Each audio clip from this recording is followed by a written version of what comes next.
I entered the briefing room, and the SEAL admiral smirked. "What's your call sign, princess?" The men burst out laughing. I replied, "Reaper Zero." His smile vanished. He instantly knew who I was. Can you imagine spending years, decades, proving yourself in a world where every single day you're told you don't belong? I'd flown through storms others called impossible, saved lives command had written off, and built a reputation in silence. But when a SEAL admiral looked me dead in the eye and called me princess, something in me just snapped. And the look on his face when I told him my call sign? Priceless. The entire room just froze. You'll never believe what happened next. Growing up, my life was pretty much predetermined. Military family, Navy through and through. My dad, a Navy mechanic, taught me how to strip an engine before I even knew how to drive. Mom used to joke I saluted before I spoke. Our house smelled of motor oil and freshly pressed uniforms, and dinner conversations were all about deployments and maintenance. I learned early. Precision matters, shortcuts kill, and respect. That's something you earn with your actions, not just words. By 17, I was pushing myself harder than recruits twice my age. 5 miles before school, weekends at the firing range, flight manuals instead of teen magazines. Obsessed? Maybe. But the Navy wasn't just a goal for me, it was an inheritance. My grandfather served in Vietnam, my father kept jets flying for 20 years. This was the family trade, and I was born into it. I joined the Special Operations Aviation Unit straight out of flight school. We were the quiet wings, working hand in glove with SEALs. My job? Insertion and extraction. Get the team in, get them out, no matter the weather, the terrain, the absolute chaos. We flew low, fast, hugging ground that would make a commercial pilot sick. Landed in places not on any map, picked up men whose names we never knew, and disappeared before anyone even realized we'd been there. It was dangerous work, demanding absolute focus and nerves of steel. My call sign, Reaper Zero, wasn't some cool nickname I picked out of a hat. It was forged in hell on a night in Kandahar. A storm hit that grounded every other pilot. The wind was ripping our forward operating base apart. Visibility was basically zero. And 12 miles out, a SEAL team, pinned down, casualties mounting. Command had already written them off. Too risky, they said. Weather's too bad. We'll extract at first light. But first light, in that situation meant body bags, and we all knew it. I volunteered. My co-pilot, a quiet, rock-solid guy named Alvarez, didn't hesitate. We pre-flighted the bird in horizontal rain, strapped in, and lifted off into conditions that violated every single safety protocol in the book. The flight out was pure hell. Wind shear that nearly flipped us twice. Zero visibility, navigating by instruments and sheer instinct.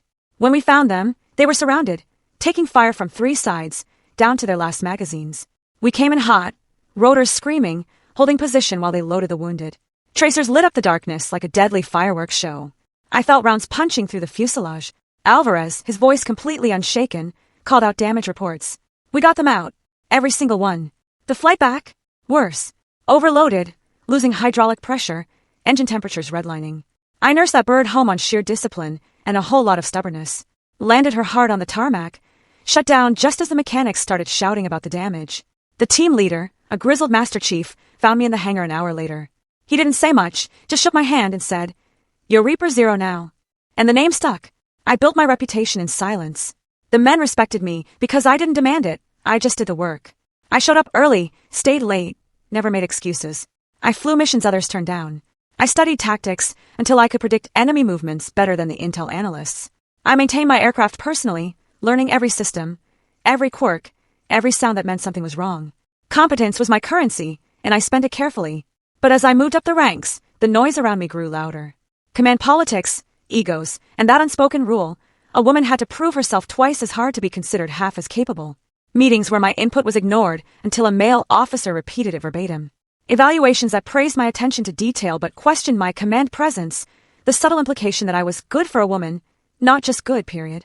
I learned to navigate it, stay professional, document everything, let results speak louder than complaints. The mission, I told myself, comes before pride. The men I flew with didn't care about my gender when bullets were flying. They cared that I could land in a hot zone without flinching, that I knew their tactics, that I'd fly through hell to bring them home. That was enough. Or so I told myself. I built walls around the disrespect, compartmentalized it, filed it away as the cost of doing business in a man's world. Chief Warrant Officer Miller, our senior flight mechanic, became a kind of mentor. Old school Navy, tattooed, gruff, 40 years of service, zero patience for incompetence. He treated me exactly like everyone else, with demanding standards and brutal honesty. When I messed up, he told me. When I did good work, he'd grunt approval and move on. That simple equity meant more than any official commendation. "You're solid," he told me once after a particularly gnarly mission. We were doing post-flight maintenance, hence greasy, the smell of jet fuel thick in the air. Don't let the noise get to you. Just keep flying. I took that to heart, kept my head down, focused on the work, and tried to ignore the comments. The jokes about my physical stamina, the questions about preferential treatment, and the nicknames some of the newer guys used when they thought I couldn't hear, Princess. I let it slide. We were soldiers. Teasing was part of the culture. I'd heard worse. I'd survived worse. But looking back now, I wonder if my silence was strength or surrender. If by not calling it out, I'd given permission for it to continue. If those walls I built to protect myself had actually just made me smaller. That belief, that loyalty to the mission meant accepting disrespect as part of the package, would be tested in ways I didn't see coming. Because respect and competence should never have been separate currencies. And the moment I realized that, everything changed. The first red flag came wrapped in a joke. You sure you can handle night ops, ma'am? That storm might mess up your mascara. Laughter followed. We were in the ready room, prepping for a joint training exercise. The comment came from a new SEAL lieutenant, fresh out of Coronado, still young enough to think bravado was the same as confidence. I brushed it off. We were soldiers. Teasing was currency. I'd been called worse. But this laughter felt different. Sharper. More pointed. Over time it shifted. My calls went ignored in joint briefings. My reports were reviewed twice when others weren't. I'd submit flight plans that came back with questions bordering on insulting, questions about fuel calculations from analysts who'd never sat in a cockpit, while identical plans from male pilots sailed through without comment. It was death by 1,000 paper cuts, each one small enough to seem paranoid if I complained, but collectively heavy enough to slow me down. Then Admiral Nathan Cole took over the joint task 6 months into my posting. His reputation preceded him, charismatic, loud, all confidence. The kind of officer who commanded through personality, not just policy. His teams loved him. He ran briefings like a football coach, motivational speeches, backslapping camaraderie. He had this infectious energy. But something about his leadership style made me deeply uneasy. He'd shake hands with every man in the room, then glance right past me like I was part of the furniture. During briefings, he'd make eye contact with male officers when they spoke, but check his watch when I gave updates. He'd call me Princess when we debriefed, sweetheart, when I questioned tactics.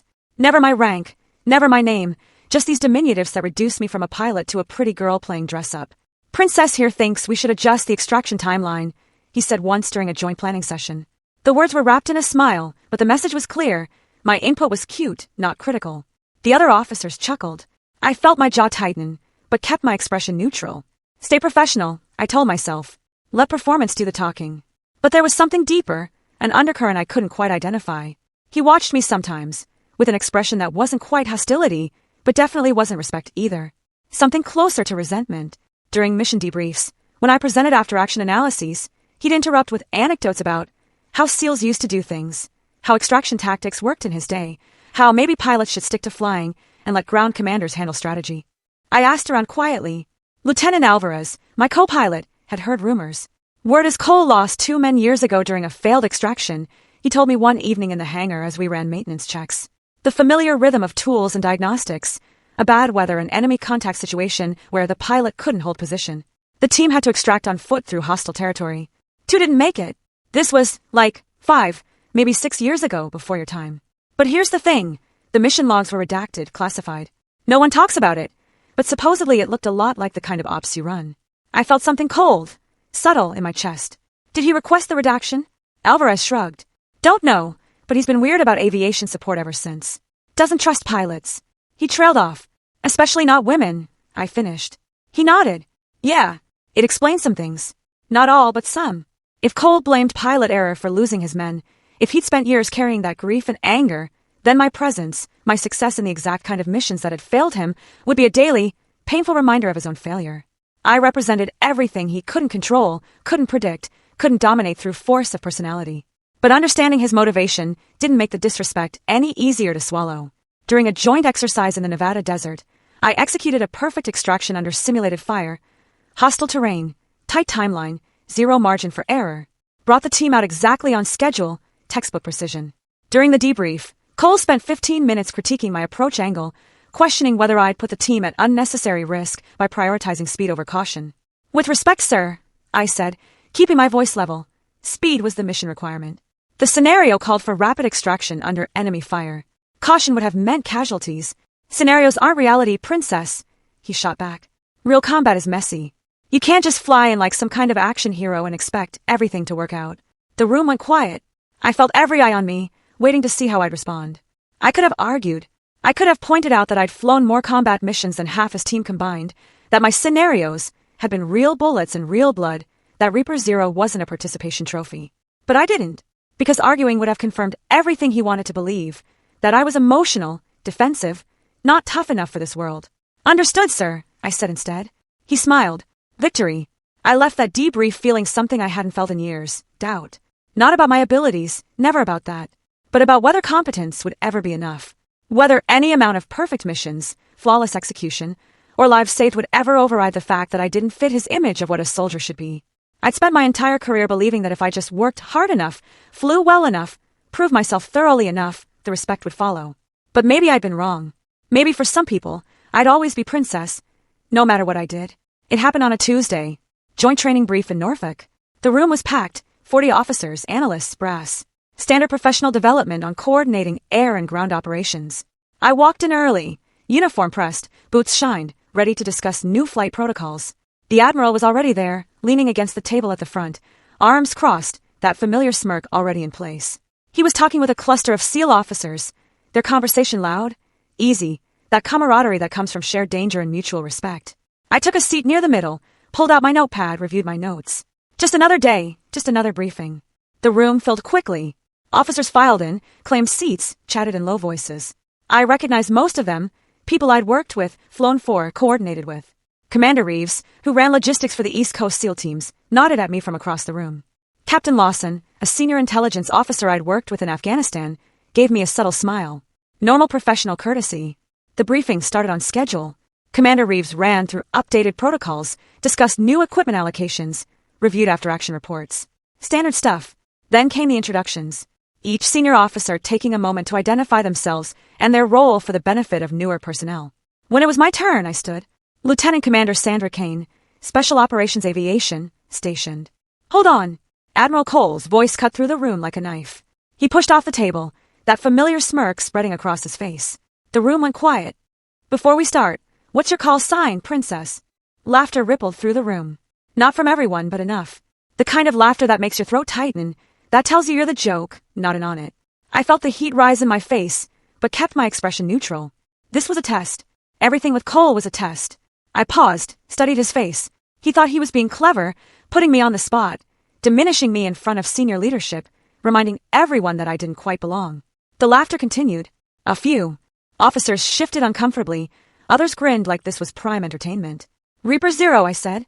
My voice was steady, clear, carrying across the room without strain. The laughter stopped, just like that, cut off mid-breath. The admiral froze, the color draining from his face. His smirk vanished, replaced by something I'd never seen before. Recognition. Shock. York. He started, but didn't finish. Couldn't finish. Because Reaper Zero was classified, known only through mission reports. The pilot who extracted SEAL Team 9 from the Helmand Ridge under fire after command had written them off as lost. The operation that every SEAL officer studied. That had become required viewing and advanced tactical training, tagged simply as unknown female operator. The mission where impossible odds had been beaten by skill, nerve, and a pilot who refused to accept that some men were expendable. I watched the realization hit him. Saw the exact moment he connected the dots. When the anonymous hero from the classified footage became the woman he'd been dismissing for months. His team, the men he lost years ago in that failed extraction, they had been part of the broader task force operating in Helmand Province. Different op, different timeline, but same theater, same conditions, same impossible odds. The difference was, their pilot hadn't made it through. I had. He'd mocked the very person who had saved his men years ago, or at least men from units he'd served alongside in operations that looked just like the one that had cost him people he cared about. And he realized it too late, in front of everyone. The room was absolutely silent now. Captain Lawson leaned forward in his seat, eyes sharp with recognition. He'd been the intelligence officer who'd processed the after-action reports from Helmand Ridge. He knew exactly what Reaper Zero meant. Commander Reeves was staring at me like he'd never seen me before, which in a way he hadn't. Not really. None of them had. The Helmand Ridge extraction, Lawson said quietly. That was you. It wasn't a question. I nodded once. Jesus Christ, someone muttered from the back of the room. Admiral Cole still hadn't moved. His face had gone from red to white to something gray and stricken. His hands, which had been casually crossed over his chest, now hung limp at his sides. He opened his mouth, closed it, opened it again. I didn't. He started. The reports never. The reports were classified, sir. I said evenly. Names redacted for operational security. Standard protocol for special operations personnel. Another long silence. I could feel the weight of 40 pairs of eyes on me, reassessing, recalculating, seeing me completely differently than they had 5 minutes ago. The quiet pilot who did her job and didn't make waves was suddenly the legend they'd watched on grainy cockpit footage. The one who'd done the impossible when everyone else had said it couldn't be done. Commander Reeves cleared his throat. Perhaps we should continue with the briefing. It was a lifeline, a way to move past the moment, to let everyone pretend this hadn't just happened. But I knew better. This wasn't something you moved past. This was a revelation that would follow me, follow Cole, follow everyone in that room for the rest of our careers. Admiral Cole finally found his voice.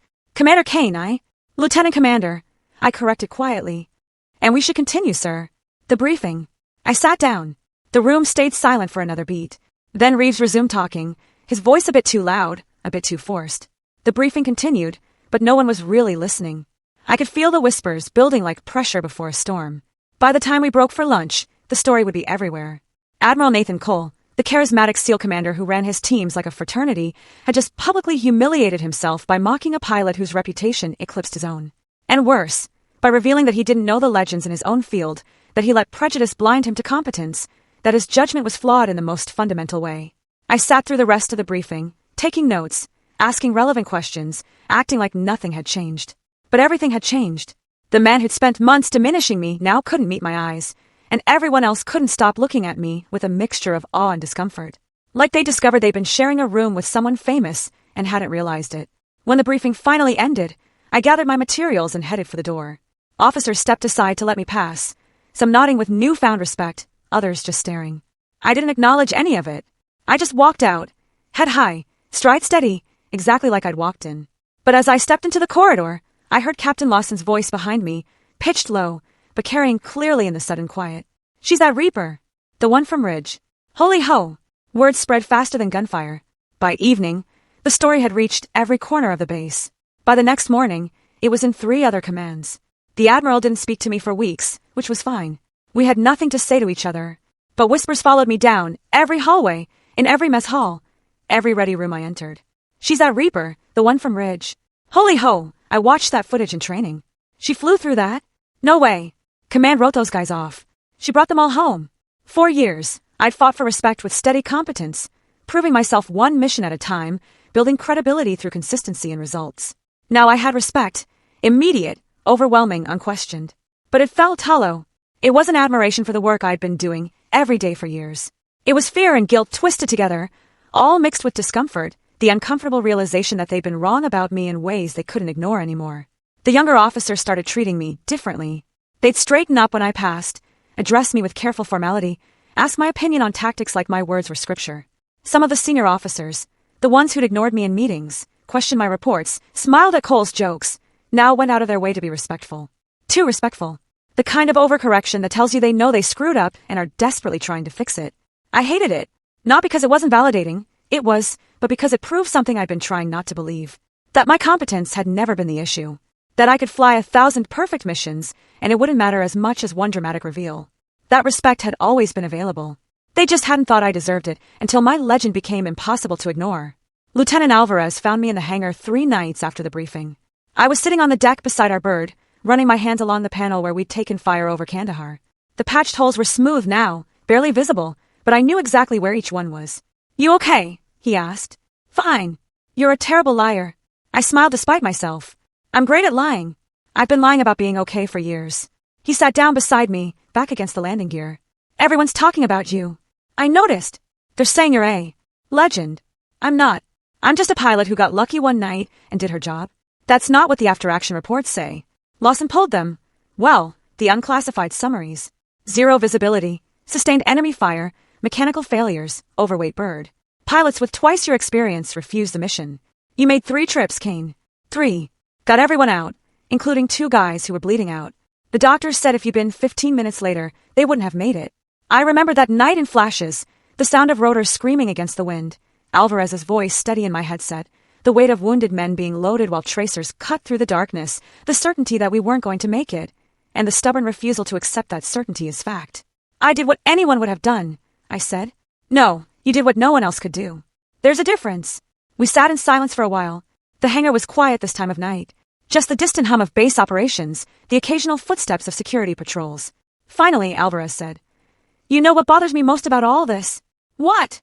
"That they needed the call sign. That your work wasn't enough. That it took some classified legend to make them see what was right in front of them the whole time." He put words to the exact thing I'd been trying not to think. I thought about every time I'd let Princess slide, every time I'd smiled instead of called it out, every time I'd absorbed disrespect and filed it away as the cost of doing business. Maybe I'd trained them to think it was acceptable, that I'd accept anything as long as I could keep flying. "I should have said something earlier," I said. "Should have pushed back, maybe. Or maybe they should have treated you like the professional you are from day one. Regardless of what call sign you carried or what missions you'd flown, maybe they should have judged you by the work you did every single day, not by one dramatic story." He was right. I knew he was right, but knowing it didn't make the hollow feeling go away. I spent the next few evenings in the hangar, sitting beside the bird that had carried me through those missions, running pre-flight checks I didn't need to run, reviewing maintenance logs that were already perfect. Chief Miller found me there one night, carrying coffee in 2 paper cups. "You're hiding," he said, handing me one. "I'm working." "You're hiding," he repeated. "Don't blame you. It's a circus out there." I took a sip. Black. No sugar. Exactly how I liked it. I don't know how to feel about any of this. Feel however you feel. That's allowed. For years, I thought if I just kept my head down and did good work, that would be enough. Turns out it wasn't. It took a dramatic reveal in front of 40 people to get respect I should have had all along. "What does that say?" Miller settled onto a toolbox, his weathered face thoughtful. "Says people are stupid. Says they believe what they want to believe until reality smacks them in the face. But here's the thing, Kane. You always had my respect. Always had the respect of everyone who actually worked with you. The people who flew with you, maintained your bird, relied on you to bring them home. We knew. The ones who didn't know weren't paying attention. Cole wasn't paying attention. Cole was paying attention to all the wrong things. His problem, not yours. He lost men, Miller. Years ago, failed extraction, bad weather. I think he's been carrying that ever since." Miller nodded slowly. "I heard about that bad business.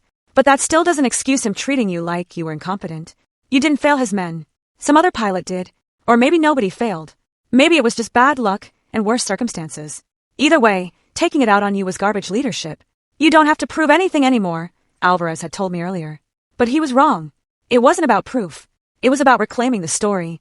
Not as the nameless savior, not as the novelty woman in uniform, but as a soldier who earned her place the same way anyone else did. Through work, through consistency, through competence demonstrated every single day. The call sign was just a name. The respect it commanded was built on one night, one mission, one impossible situation. But I'd flown hundreds of missions. I'd trained dozens of pilots. I'd coordinated countless operations that went perfectly because I'd done my homework, anticipated problems, and executed with precision. That work mattered. That work was me. I couldn't control how people saw me. Couldn't force them to recognize competence when prejudice was easier. But I could control how I saw myself. And I was done shrinking. Done accepting Princess as the price of admission. Done pretending that disrespect was somehow separate from the work. "I'm requesting reassignment," I told Miller. He raised an eyebrow. "Where to?" "Joint command position, fleet operations, leadership role. That'll put you in Cole's chain of command." "Not for long. I'm going around him." Miller smiled. A rare sight. About time. When promotion boards opened, I submitted my record without shortcuts. No endorsements, no favors, just my service history, my mission reports, my qualifications. I requested reassignment to a joint command position directly under fleet operations. That meant bypassing Cole entirely, going above his head to the regional command structure where decisions were made by admirals who didn't care about task force politics. The paperwork went through channels. I waited. Command positions didn't open often, and competition was fierce. But I had something most candidates didn't. A service record that spoke for itself once you bothered to read it. And now, thanks to that briefing room reveal, people were reading it. 2 weeks later, Cole called me in. His office was exactly what you'd expect. Walls covered in commendations, photos of SEAL teams in exotic locations, challenge coins from various units displayed behind glass. He was sitting behind his desk when I entered, looking older than I remembered. The swagger diminished. "You requested a transfer," he said. "No preamble, no small talk." "Yes, sir. Joint command position. You think you can lead SEALs?" He said it quietly, without the usual edge. Like he genuinely wanted to know. "I don't know, sir, but I think I can coordinate aviation support for special operations better than anyone else you've got. That's the position I'm applying for. You think they'll follow you?" I met his eyes. They already did. Silence. He looked down at his desk, at a folder I recognized as my service jacket. He'd been reading it, probably for the first time, actually paying attention. I could see the moment it hit him. The sheer weight of missions, the consistency of results, the steady upward trajectory of increasing responsibility, and flawless execution. Hellman Ridge, he said finally. You brought out Team 9. All of them? Yes, sir. I lost 2 men in a similar op 3 years before that. Failed extraction. Bad weather. Pilot couldn't hold position. Team had to move on foot through hostile territory. Johnson and Peters didn't make it. I'm sorry for your loss, sir. He nodded slowly. I blame the pilot. Spent years thinking if we just had someone better, someone tougher, someone willing to push through the impossible conditions, maybe my men would have come home. Maybe, I said. Or maybe that pilot did everything humanly possible, and it still wasn't enough. Missions fail sometimes, not because of incompetence, but because the odds are impossible and luck runs out. But you made it through. I got lucky. The wind shifted at exactly the right moment. My co-pilot was exceptional. The team leader kept his head. A dozen things could have gone wrong and didn't. I was good, sir, but I was also fortunate. He looked at me for a long moment. You're being modest. I'm being honest. Good outcomes require skill and luck. I had both that night. Other pilots, equally skilled, have had neither. That doesn't make them failures. It makes them human. He closed the folder. I tried to block your transfer. Called some people, made some arguments about unit cohesion and operational disruption. You should know that. I figured you would, sir. But the paperwork went above me. When the review committee saw Reaper 0 on the classified side of your record, doors opened I couldn't close. Captain Lawson advocated for you. So did Commander Reeves. Apparently, you've made quite an impression. I didn't respond, just waited. I got a reprimand, he continued. Conduct unbecoming.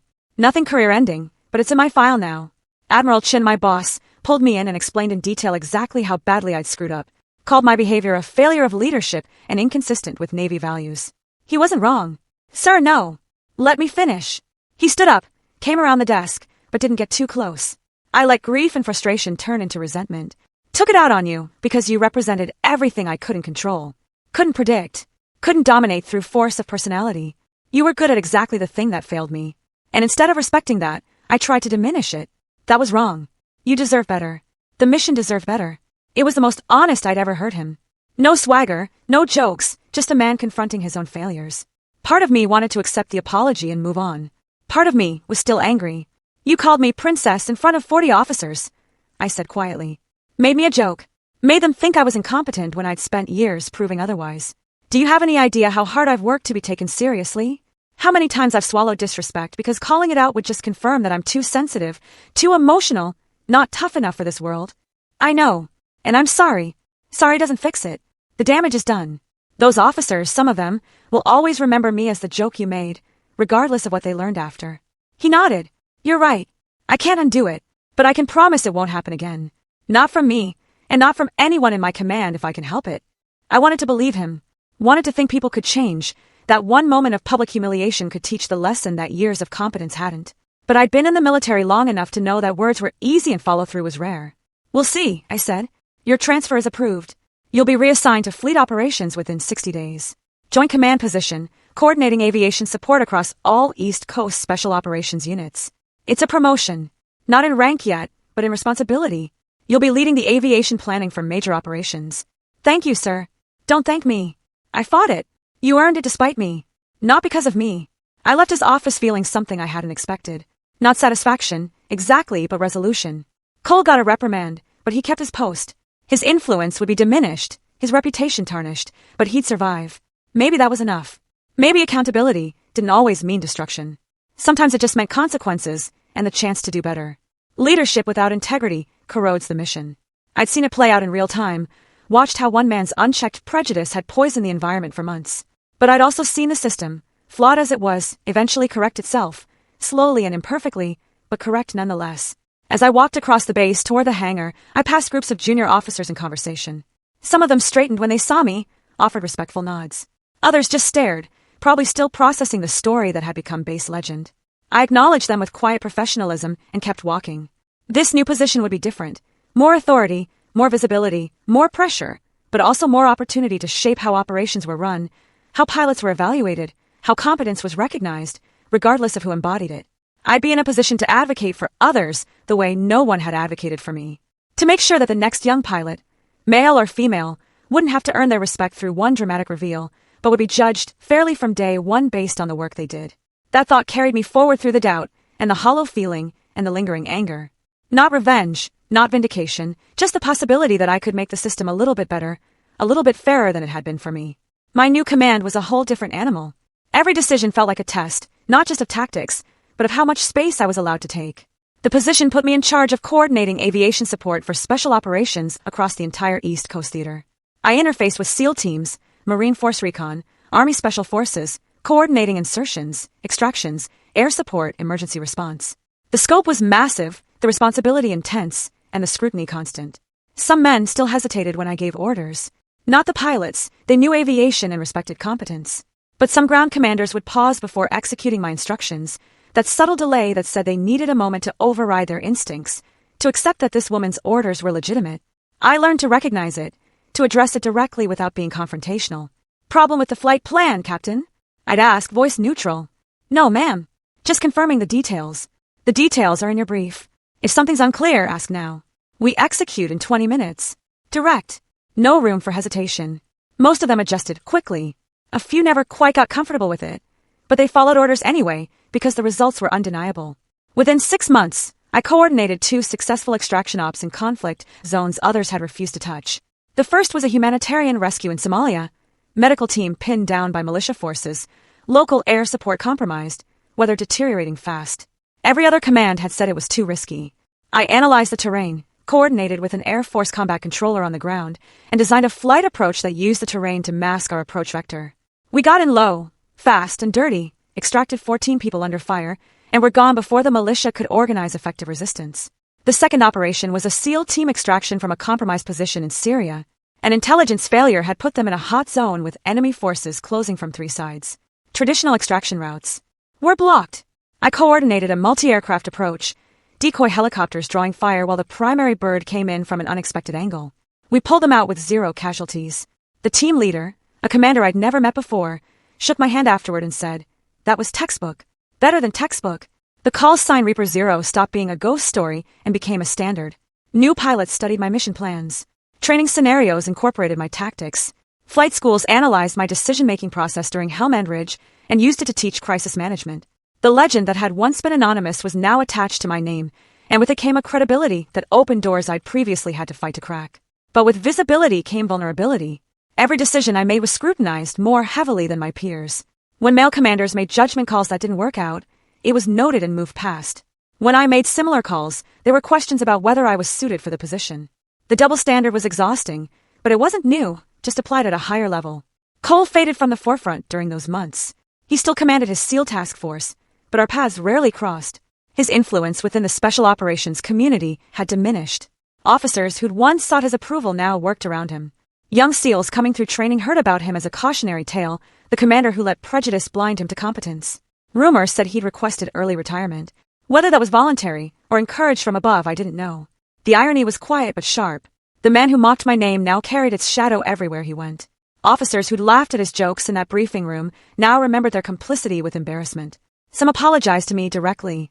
Awkward conversations where they tried to explain that they hadn't really thought it was funny, they'd just gone along. I accepted their apologies without comment. There was no point in relitigating it. The past stayed past. As for me, I learned to wield authority differently, not through fear or anger, but through precision, patience, and example. I led from the front when necessary, and from behind when appropriate. I gave credit generously and took responsibility completely. When operations succeeded, I highlighted the pilots and ground teams who executed. When operations failed, or came close, I owned the planning and made adjustments. I also made a point of mentoring younger officers, both men and women. I held office hours where junior personnel could come discuss tactics, ask questions, voice concerns. I reviewed their flight plans personally and provided detailed feedback. I advocated for them when promotion boards came around, writing recommendations based purely on competence and potential. A young female pilot, Ensign Harper, became something of a protege. She reminded me of myself at that age. Hungry to prove herself, working twice as hard, swallowing disrespect because she didn't know she had other options. After watching her endure a series of dismissive comments from a senior logistics officer, I pulled her aside. "You don't have to accept that," I told her. "It's just how it is, ma'am. If I make waves, they'll think I'm difficult. If you stay silent, they'll think disrespect is acceptable. There's a balance. You don't have to tolerate everything, but you do have to choose your battles carefully. Document incidents. Build your case. Then, when you push back, you're doing it from a position of strength." She looked uncertain. "Is that what you did?" "No, I stayed silent too long. Let it build until one moment changed everything. But I'm trying to make it, so you don't have to follow that path. You shouldn't need a dramatic reveal to get basic respect. They say you're Reaper Zero, the pilot from Hellman Ridge. I am. But that's one mission from years ago. What matters more is the work I did yesterday, what I'll do tomorrow. The legend opened doors, but competence keeps them open. Remember that. She nodded, and I saw something shift in her expression. Determination replacing resignation. A few weeks later, I heard she'd formally reported the logistics officer for unprofessional conduct. The complaint was upheld. The officer received counseling. Small victory, but meaningful. I realized that this, creating space for the next generation to be treated fairly from the start, was more important than any individual mission I'd fly. Leadership wasn't just about executing operations. It was about shaping culture, setting standards, demonstrating through action that competence mattered more than demographics. But the work was slow. Changing institutional culture was like trying to redirect a river. You couldn't do it all at once. You had to move one stone at a time until the current shifted. Some days felt like progress. Others felt like fighting gravity. I learned to measure success in small increments. A junior officer given a fair evaluation, a pilot promoted based purely on merit, a briefing room where gender never became part of the conversation. Chief Miller visited me in my new office one afternoon, looking around at the sparse decoration. My commendations on one wall, a photo of my old bird on the desk, nothing else. Settling in, he asked. Getting there. It's weird having an office instead of a hangar. You miss flying? It wasn't a question. Every day. But this matters too. Maybe more. He nodded. You're doing good work, Kane. Changing things. People notice. Some people resist. They always do. But resistance means you're pushing boundaries that need pushing. Keep going. That conversation stayed with me through the harder days, when resistance felt overwhelming and progress felt impossible. Change was happening. Slowly, imperfectly, but happening. The Navy wasn't perfect. The special operations community wasn't perfect, but it was better than it had been 6 months ago. And it would be better 6 months from now. That had to be enough. Respect earned through results, not rank. That was the standard I set for myself and everyone under my command. And slowly, grudgingly, the culture began to shift. Months later, at a Navy gala in Washington, Cole approached me. The event was formal, dress uniforms, senior leadership from across the military, the kind of obligatory networking that comes with rank. I was standing near the bar, nursing a drink and making small talk with Captain Lawson about budget allocations when I saw Cole making his way through the crowd. No smirk, no swagger, just a man carrying the weight of his own pride. He'd aged in the months since I'd seen him. More gray at the temples, lines around his eyes deeper. He looked like someone who'd been doing hard internal work and wasn't quite finished. Commander Kane, he said. Could I have a moment? Lawson caught my eye, offering a subtle escape route if I wanted it. I shook my head slightly. Of course, Admiral. We moved to a quieter corner away from the main crowd. Cole held his drink, but didn't sip it, just used it as something to do with his hands. I didn't know, he said finally. If you had, you would have treated me differently. I finished. That's the point. He nodded slowly. You were the one who saved my men. I served with 3 of those guys in an earlier deployment. Johnson and Peters, the men I lost. They were part of the same battalion, different op, but same time frame. When I heard about the ridge extraction, about some pilot pulling off the impossible when everyone else had given up, I felt, I don't know, angry maybe. Like, why couldn't that pilot have been there for my team? Why did some operators get miracles while mine got body bags? I'd suspected something like this, but hearing it confirmed was different. You resented me before you even met me. I resented what you represented. Success where I'd experienced failure. Competence in the exact area where I felt most powerless. And when he turned out to be a woman, he trailed off. It confirmed all your biases, I said. Made it easier to dismiss me. If I was just playing at soldier, then your failure wasn't really about the impossible odds or bad luck. It was about not having someone good enough. And if I wasn't actually good, then neither was the pilot who couldn't save your men. That's pretty much it. Ugly, but accurate. It is ugly. We stood in silence for a moment. Around us, the gala continued. Officers networking, telling war stories, building careers through conversation. The world kept turning while we dealt with the wreckage of past mistakes. Your men saved themselves, I said finally. The ones from Ridge. I just flew the bird. They kept their heads under fire, loaded wounded efficiently, provided suppressing fire when we needed it. They did everything right. I got them out because they made it possible. You're being modest again. I'm being accurate. Good outcomes require everyone doing their part. I can fly through hell, but if the team on the ground falls apart, we all die. Your men, Johnson and Peters, I'm guessing they did everything right too. Sometimes the odds are just impossible. And competence isn't enough. Cole looked down at his drink. The pilot who flew that mission, he retired 6 months later. Couldn't live with it. I blamed him for years. Thought he choked. Made the wrong call, wasn't tough enough. But I read the after-action report again recently. Really read it. Not just looking for someone to blame. The conditions were impossible. He made 3 attempts to reach them. Took fire that damaged his aircraft. Nearly crashed twice. He did everything humanly possible. It just wasn't enough. And you're realizing that now? I'm realizing that I've spent years being angry at the wrong people. At pilots who flew impossible missions. At you for succeeding where others failed. At myself for not being able to control outcomes that were never controllable. It's been educational. There was something almost broken in his voice. This wasn't the charismatic commander who'd walked into that briefing room months ago. This was someone who'd been forced to confront fundamental truths about himself and hadn't liked what he'd found. I'm trying to do better, he said. I've been mentoring younger officers, women included, quietly. No speeches, no grand gestures, just trying to make sure they don't face the garbage you faced from me. I heard Ensign Harper mentioned you advocated for her during a recent evaluation dispute. He looked surprised. She told you that?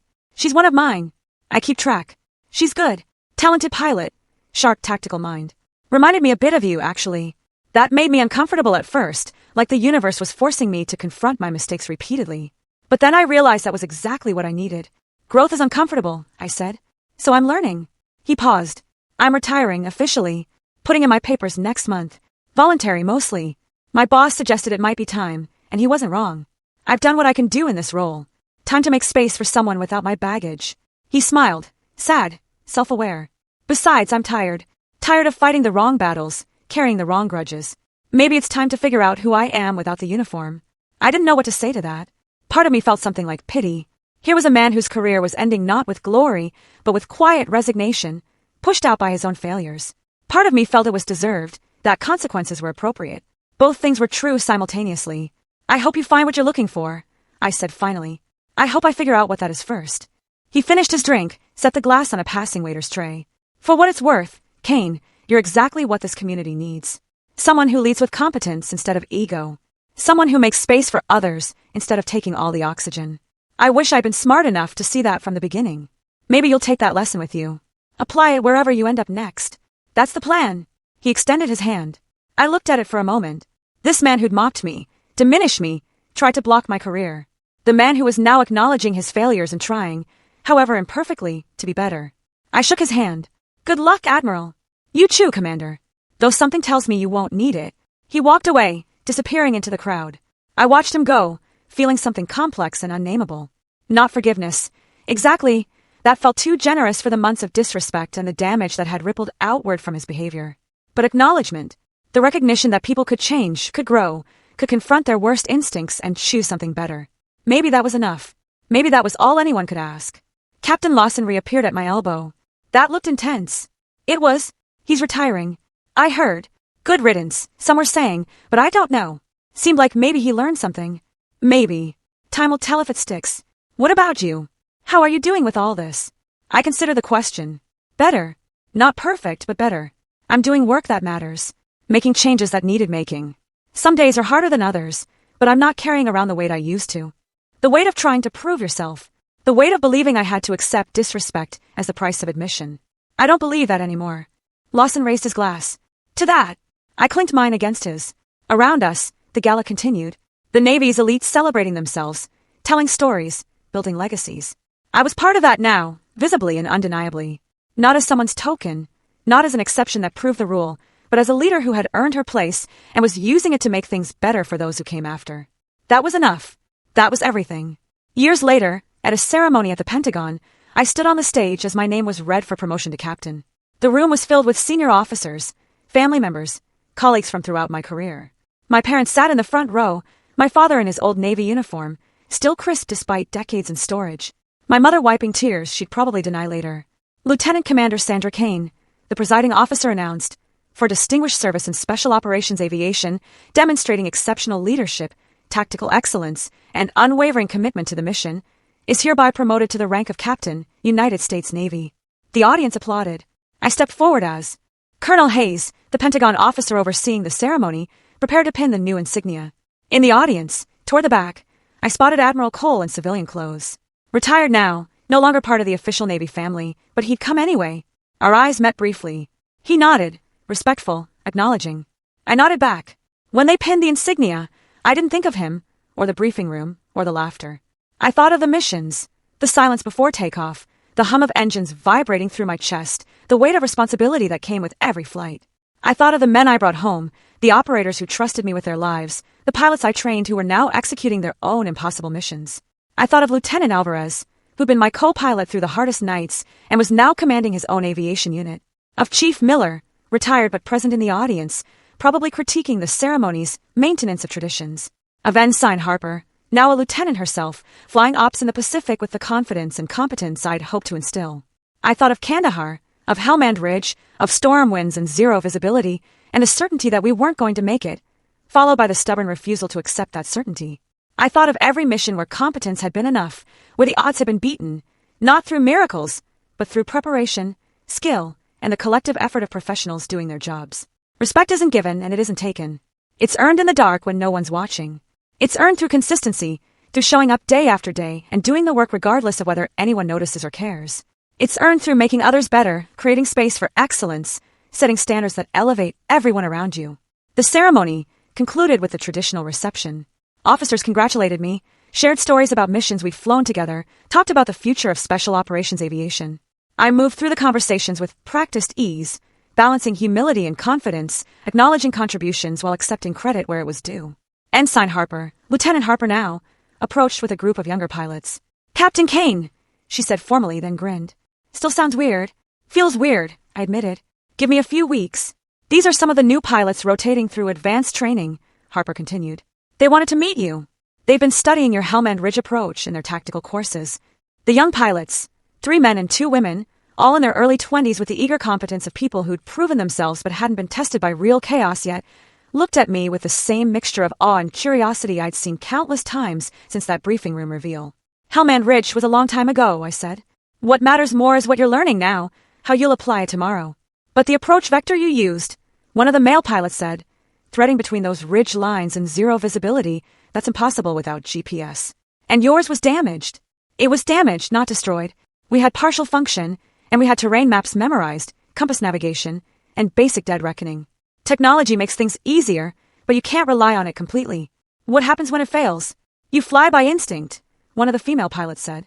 "You fly by training," I corrected. "Instinct gets you killed. Training, repeated until it's automatic. Practiced until you can do it in your sleep. That's what saves you when everything goes wrong."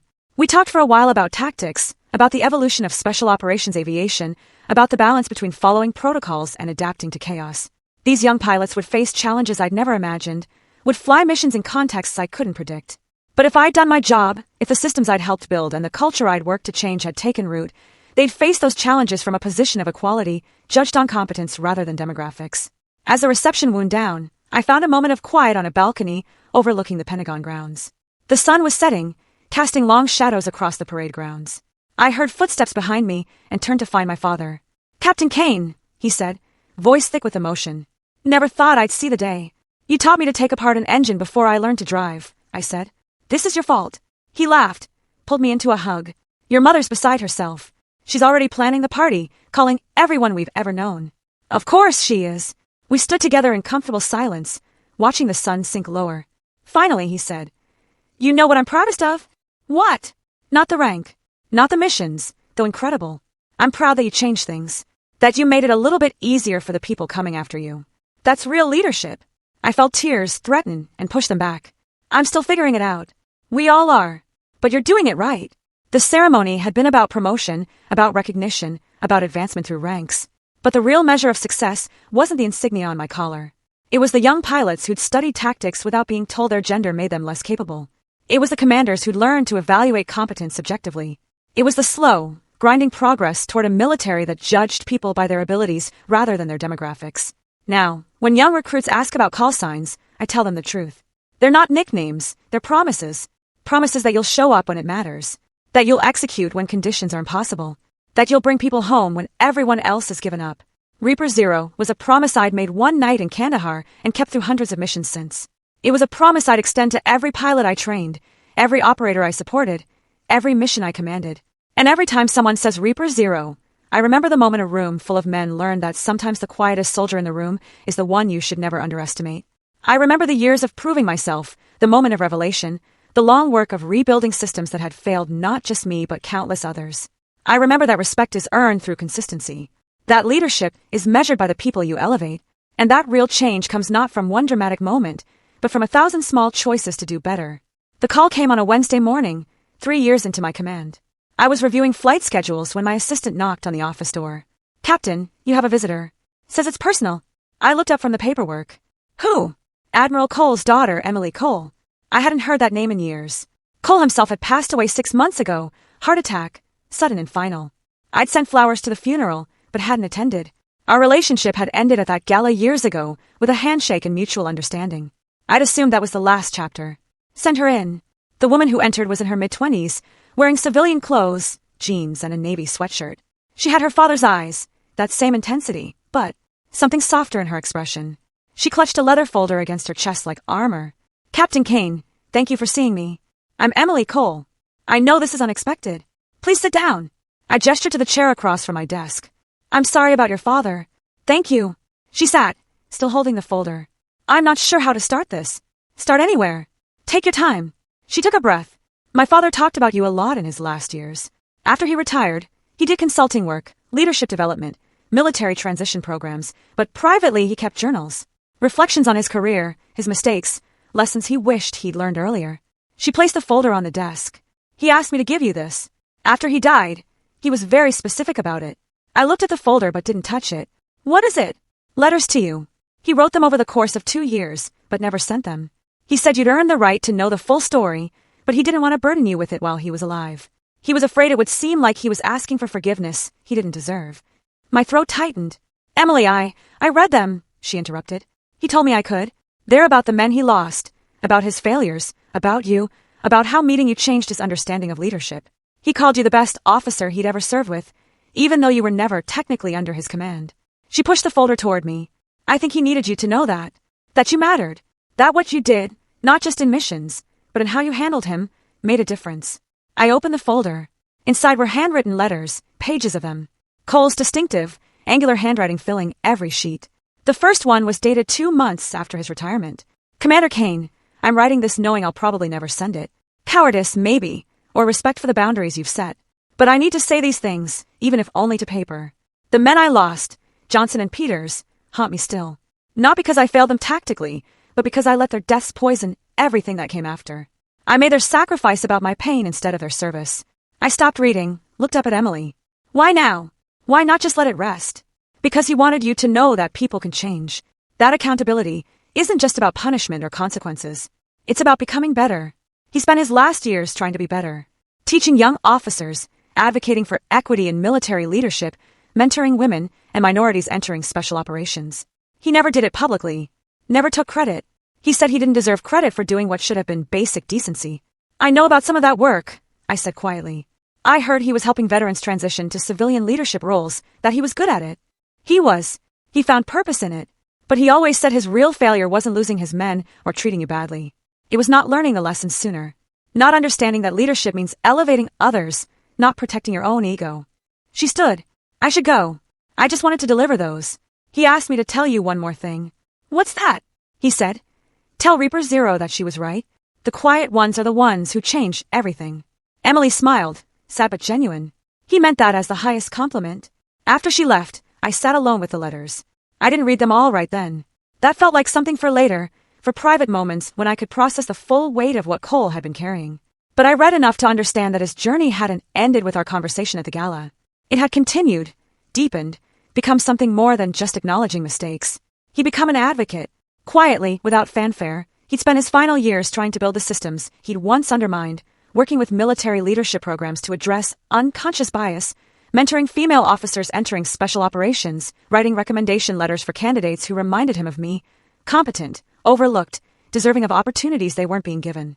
One letter detailed a confrontation he'd had with a senior officer who'd made dismissive comments about a female SEAL candidate. Cole had reportedly told the officer, "I spent years being that kind of stupid. Trust me, it doesn't end well. Either support her fairly or get out of the way." The candidate had graduated top of her class. Another letter described a presentation he'd given at the Naval War College about leadership failures. He'd used himself as the primary case study, anonymous but unmistakable to anyone who knew the story. "How Ego and Prejudice Compromised Mission Effectiveness" was the title.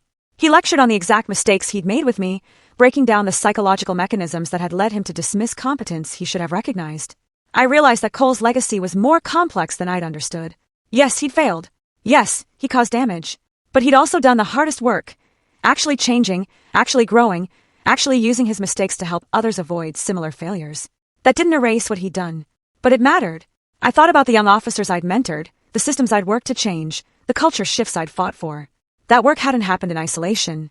It had happened alongside people like Cole. People who'd messed up badly, but chosen to be part of the solution rather than continuing to be part of the problem. Maybe that was the real lesson. That accountability wasn't binary, good people versus bad people. It was about what you did after you realized you'd been wrong. Whether you defended your mistakes or learned from them. Whether you used your remaining influence to perpetuate harm or to prevent others from repeating it. I placed the letters carefully back in the folder and locked it in my desk drawer. Someday, I'd read them all, process them fully, maybe even share some of the lessons with officers I was training. But for now, it was enough to know that the work continued, imperfectly, through flawed people trying to do better, one decision at a time. Chief Miller's words came back to me. Resistance means you're pushing boundaries that need pushing. Keep going. The boundaries were still there. The resistance was still real. But the push was working. Slowly, gradually, the military was becoming a place where competence mattered more than demographics, where quiet excellence was recognized without needing dramatic reveals, where the next generation of pilots wouldn't have to fight as hard as I had just to be taken seriously. That evening, I stayed late in my office, working on a training curriculum revision. Outside my window, young pilots conducted night operations, their running lights visible against the dark sky. Their radio chatter occasionally audible through my open window. One of the voices was Lieutenant Harper, now an instructor herself, teaching the next group of operators how to fly through impossible conditions. Stay focused on instruments, I heard her say. Weather doesn't care about your courage. It cares about your competence. Trust your training. Good advice. The same advice I'd given her. The same advice Chief Miller had given me. The same fundamentals that had carried me through Kandahar and Helmand Ridge and every mission since. Competence, consistency, and the stubborn refusal to accept that some things were impossible. I smiled and returned to my work. Tomorrow would bring new challenges, new officers to train, new systems to improve. But tonight, listening to the next generation execute perfectly, I felt something rare and valuable, satisfaction. Not in what I'd accomplished alone, but in what we'd built together. A legacy not of individual heroics, but of collective progress. Not of one pilot earning respect, but of a system learning to give it fairly. That was worth everything. That was the mission that mattered most. And unlike flights that eventually end, this mission would continue. Long after I was gone, carried forward by every pilot I'd trained, every officer I'd mentored, every person who'd learned that real strength lies not in dominating others, but in elevating them. The work was never finished, but it was exactly where it needed to be. So what about you? Have you ever had your own Reaper Zero moment? A time when someone underestimated you completely, and then reality hit them like a freight train? How did you handle it? If you were in that briefing room, what would you have said or done differently? Tell me what you think in the comments below. I really want to know your take on this.